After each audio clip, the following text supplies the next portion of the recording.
যে যার যার মতো যাচ্ছে। আমার কথা হচ্ছে এখানে বুট আসছে, বুটের সাথে 20 জন মানুষ কেন যাবে? তাদের সাথে কোনো ত্রাণ নাই, তাদের সাথে কোনো ত্রাণ নাই, স্থানীয় লোক নাই।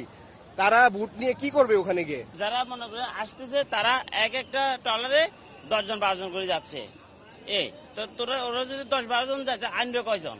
2 জন বা 3 জন, এর বেশি আনতে পারবে না। আমরা সেনাবাহিনীর কাছে পর্যন্ত গেছি যে এটা আপনারা করেন, কন্ট্রোল করেন। একদম ঢাকা থেকে রওনা হয়েছে, লাখ ছাড়াবে এরকম ট্রলার, তারপর নৌকা সব নিয়ে আসতেছে, কিন্তু আমরা রাস্তায় এখনো এরকম ভাবে কোনো সেনাবাহিনী পাই নাই যারা এই মানুষগুলোকে একটু কন্ট্রোল করে রাস্তা দেখায় নিয়ে আসবে।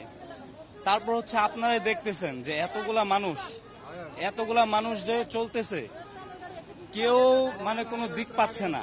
অনেকে টাকা নিয়ে আসছে, অনেকে অনেক অনুদান নিয়ে আসছে, অনেকে ফ্যাক্টরি থেকে টাকা উঠায় নিয়ে আসছে, তারপরে অনেক কিছু টাকা পয়সা খাবার টাবার নিয়ে আসছে, কিন্তু এই মানুষগুলা কোথায় যাবে, কি করবে, কোনো দিক নির্দেশনা পাচ্ছে না।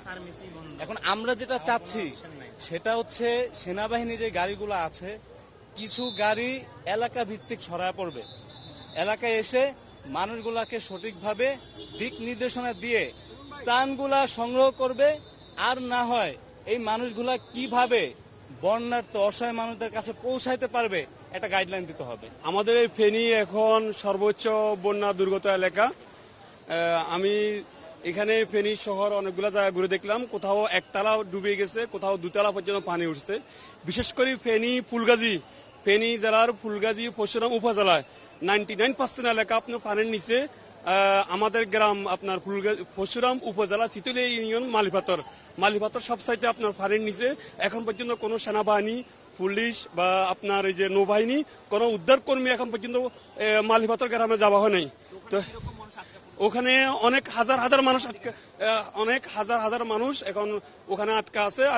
এখানে উদ্ধার কেউ এখন পর্যন্ত যাওয়া হয়নি দুর্গম এরিয়া হিসেবে। আর বিশেষ করে পানি এখনো বাড়তেছে। এটা ইন্ডিয়া থেকে একটা বাদ ছিল, এটা 1988 সালে একবার ছেড়ে